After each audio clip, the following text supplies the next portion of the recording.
America के धरती से जोहार दोस्तों। तो मैं हूं अभी अमेरिका के एक छोटे से शहर कैम्ब्रिज में। यहाँ पर अभी जम के ठंड है। तो क्या आप अमेरिका आ सकते हैं एक टूरिस्ट की तरह यहाँ आने के लिए आपको क्या क्या चाहिए होता है?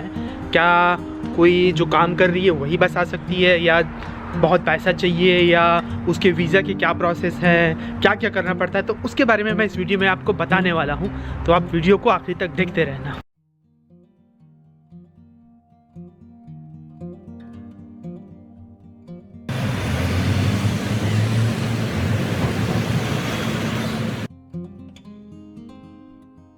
तो मैं यहाँ रहता हूँ अमेरिका में, और अमेरिका में यहाँ के पहाड़ जंगल देखने के अलावा यहाँ के जो पासपोर्ट वीज़ा है, यहाँ कैसे आ सकते हैं, उसके बारे में भी मैं छोटा छोटा वीडियो बनाते रहता हूँ।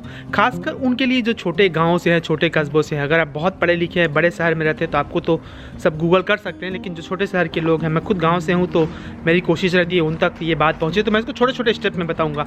हालाँकि इसका प्रोसेस थोड़ा सा लंबा हो सकता है, लेकिन इस वीडियो में मैं कोशिश करूँगा कि बस उसके जो मुख्य बात मतलब प्राइमरी चीज़ें जो हैं, आपको बहुत बेसिक चीज़ों की क्या ज़रूरत पड़ती है, तो ताकि आप अगर गांव से हैं तो आप समझ सके। और हाँ, अगर आप वीडियो में कमेंट करते हैं तो ये ज़रूर बताएं कि आप कौन से गांव से हैं, ताकि मुझे अच्छा लगता है फिर गांव वालों से जुड़ने। और अगर चैनल को आपने अभी तक सब्सक्राइब नहीं किया तो सब्सक्राइब ज़रूर कर लेना। तो अमेरिका अपने आप में इतनी बड़ी जगह है, इतना कुछ है यहाँ देखने के लिए, जानने के लिए। अगर आपको मौका लगे तो एक बार यहाँ ज़रूर आइए। और अगर आपको कोई भी सवाल हो, कुछ भी मुझसे पूछना हो, तो मैं नीचे डिस्क्रिप्शन में अपना ईमेल आईडी दिया हूँ और इंस्टाग्राम का आईडी, तो आप मुझे मैसेज कर सकते हैं। अमेरिका या भारत के बाहर दुनिया का कोई भी देश जाने के लिए, ठीक है, इन स्टेप्स को ध्यान से सुनना। कोई भी देश जाने के लिए आपको सबसे पहला चीज़ चाहिए होता है, वो है पासपोर्ट। बिना पासपोर्ट के आप कहीं भी नहीं जा सकते हैं। वो आपका सबसे प्राथमिक आईडी है। तो सबसे पहले आप ये काम कीजिए, अगर आपके पास पासपोर्ट नहीं है तो आज ही जाकर पासपोर्ट का एप्लीकेशन डालिए और पासपोर्ट के लिए अप्लाई कीजिए। आजकल पूरे देश भर में, भारत में पासपोर्ट का जो है वो ऑनलाइन आप भर सकते हैं। ज़रूरी नहीं है कि आप एजेंट के थ्रू जाएं। एजेंट लोग पैसा लेते हैं बहुत। अगर आपको नहीं आता है तो भले हायर कीजिए उनको 1000-2000 रुपये देकर, लेकिन वो ऑनलाइन हो जाता है और बहुत आसानी से बन जाता है आजकल पहले की तुलना में।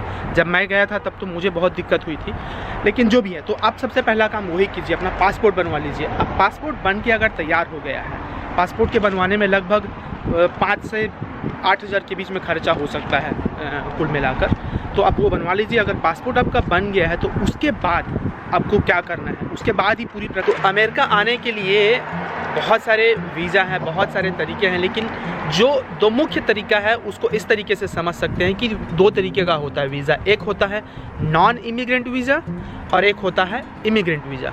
तो इमिग्रेंट वीज़ा मतलब उसको हिंदी में बोलेंगे अप्रवासी, और नॉन इमिग्रेंट वीज़ा को बोलेंगे गैर अप्रवासी, ठीक है।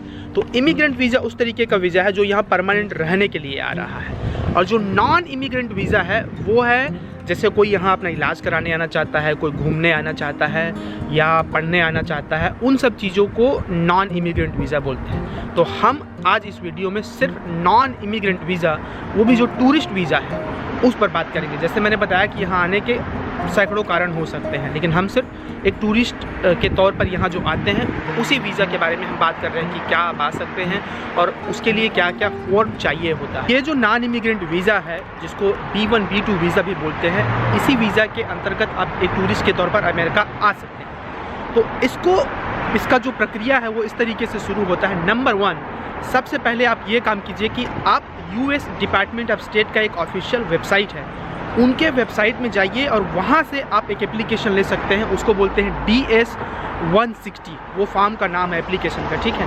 तो वो आपको उस वेबसाइट में मिल जाएगा। उस वेबसाइट को डाउनलोड कर लीजिए, मतलब उस फॉर्म को डाउनलोड कीजिए, और उसको भरना ज़रूरी होता है। चाहे आप अमेरिका किसी भी वीज़ा में आ रहे हो, किसी भी तरीके से, आपका सबसे पहला मतलब स्टेप जो होता है वो होता है DS-160 जो फॉर्म है उसको भरना, ठीक है। तो वो सबसे पहला स्टेप है। आप उनके वेबसाइट में जाकर पहले अपना लॉगिन बना लीजिए, अपना आईडी बना लीजिए, और उसके बाद उस फॉर्म को भर लीजिए। उस फॉर्म में बहुत सारे सवाल पूछे जाते हैं, मतलब सारी जानकारियाँ कि आपका जन्म कहाँ हुआ है, आप करते क्या हैं, वो सारे डिटेल्स वहाँ पर आपको भरना पड़ता है। और ध्यान रखें कि उसमें जो आप डिटेल भर रहे हैं वो एकदम सही हो, क्योंकि आखिरी में जब आप इंटरव्यू के लिए जाएंगे वीज़ा के लिए, तो उसको आपको लेके जाना पड़ेगा, और उसका आप जो बोल रहे हैं और उसमें जो भरा हुआ है वो सेम हो। तो आप ध्यान से उसको मतलब भरना। अगर आपको नहीं आता है अंग्रेजी तो आप किसी की मदद ले सकते हैं और उसको पैसा दे सकते हैं 1000-2000 रुपये, उससे ज़्यादा नहीं लेना चाहिए। बहुत आसान सा है उसको भरना, और इस फॉर्म को ध्यान से भरना इसलिए ज़रूरी है क्योंकि इसको आप एडिट नहीं कर सकते। एक बार आपने सबमिट कर दिया तो वो हो गया, तो ध्यान से भरना वो सारी जानकारियाँ। और इसका फिर दूसरा स्टेप है, उसी वक्त जब आप फॉर्म भर रहे हैं DS-160 का उसी वेबसाइट में, तो आप वहीं पर इसका फ़ीस भी भरना पड़ता है आपको। किस चीज़ का फ़ीस भरना पड़ता है?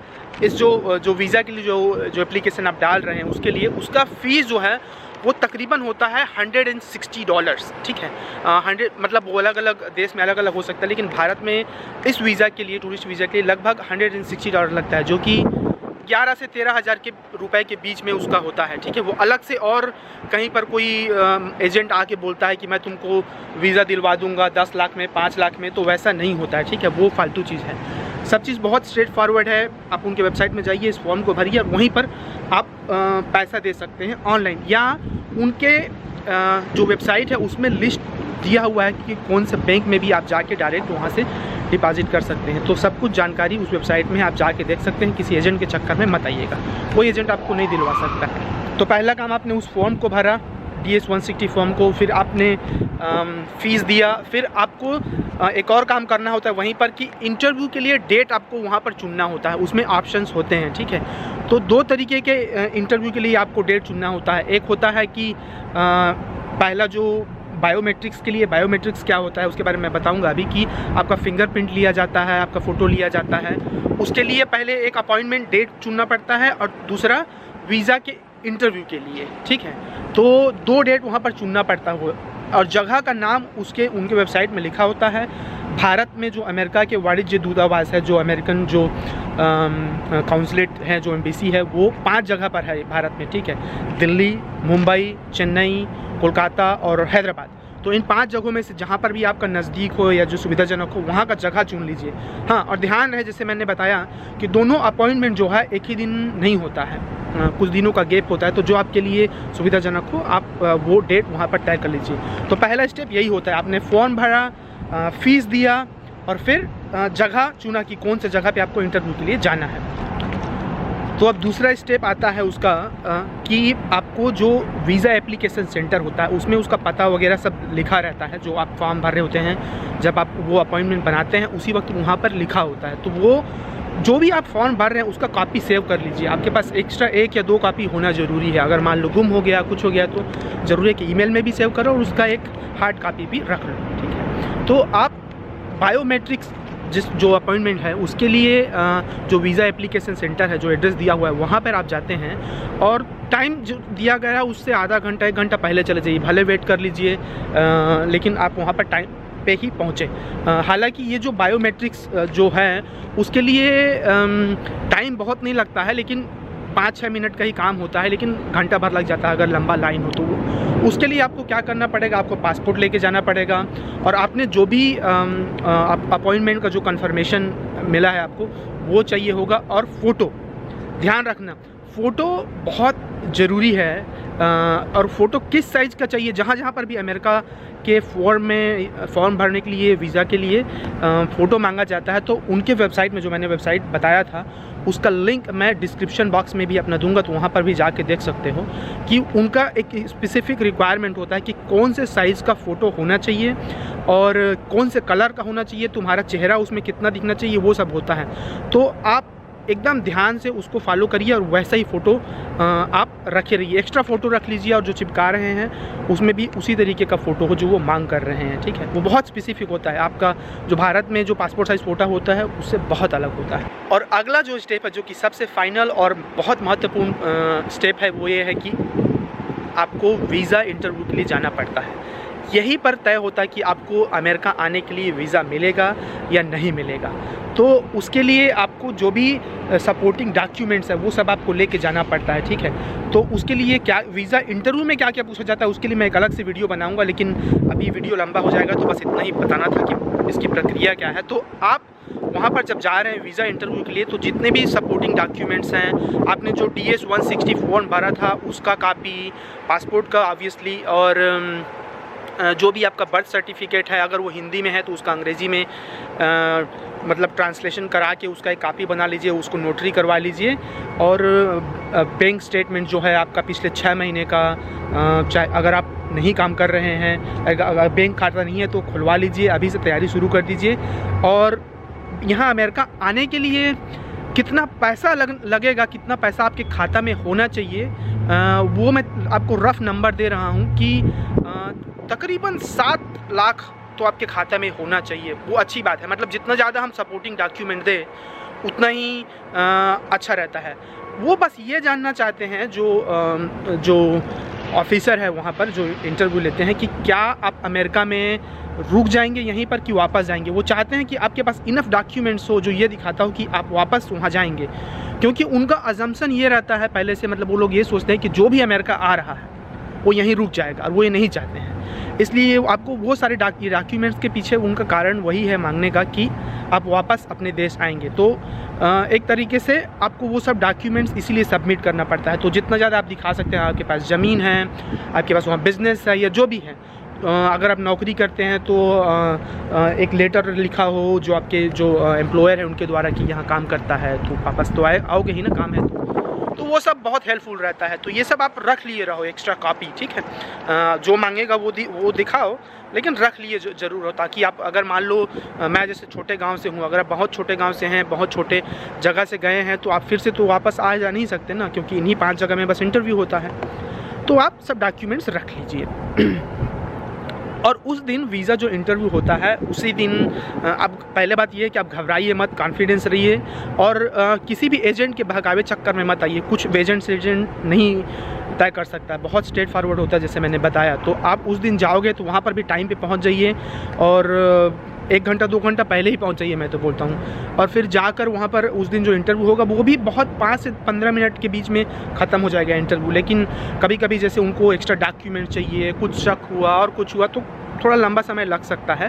लेकिन इंटरव्यू बहुत समय का नहीं होता है, लंबी लाइन होती है, वो सब में टाइम लग जाता है, ठीक है। तो उस दिन जब इंटरव्यू होगा तो वहीं पर आपको पता चल जाएगा कि आपको वीज़ा मिलेगा या नहीं मिलेगा। अगर वो अगर तुम्हारे पासपोर्ट को रखते हैं तो मतलब ये है कि तुम्हारा वीज़ा मिलने के चांसेस बहुत है। तो और फिर आपको उसमें स्टैंप लगा के बाद में आ जाएगा। अगर तुम्हारा पासपोर्ट वापस कर देते हैं तो शायद ऐसा होगा कि आपका रिजेक्शन हो गया है, तो उसके बारे में और बाद में बात करेंगे। लेकिन फ़िलहाल आप इतनी तैयारी के साथ जाइए कि आपका वीज़ा अप्रूव हो जाए।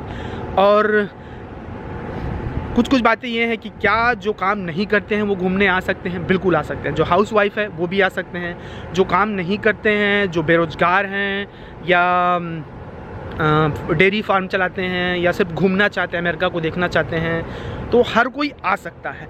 बस ये जो मैंने स्टेप्स बताएं उसको फॉलो कीजिए, और डॉक्यूमेंट्स अपना मतलब इकट्ठा करके रखिए। और अगर आप मतलब कई बार ऐसे होता है ना कि आप 1 साल बाद की तैयारी कर रहे हो आने का यहाँ पर, तो मैंने जो चीज़ें बताई है वो ज़रूर आप कर लीजिए। कि आपके बैंक खाते में जैसे वो पैसा है तो ज़्यादा पैसा हो तो अच्छी बात है। अपने अगर आपके पास नहीं है तो अपने दोस्तों को बोलो, परिवार वालों को बोल दो। और वो लोग पिछले 6 महीने का देखते हैं, तो ऐसा मत हो कि पिछले 6 महीने में अचानक से आपके खाते में 4 लाख डिपॉजिट हुआ है, किसी ने किया है, तो वो शक करने लगते हैं कि 4 लाख आया कहाँ से है।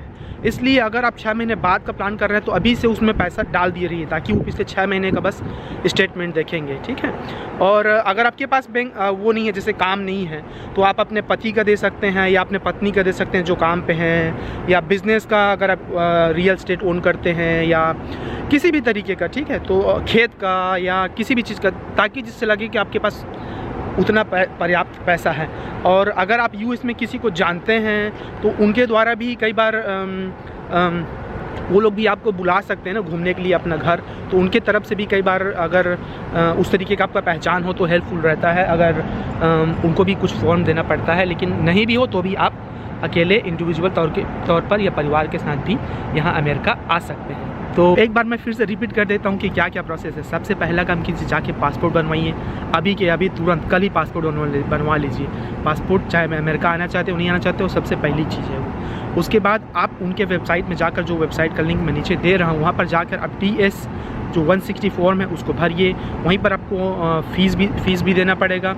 और जो डेट है इंटरव्यू के लिए और बायोमेट्रिक्स के लिए, फिंगरप्रिंट के लिए, उसका डेट चुन लीजिए।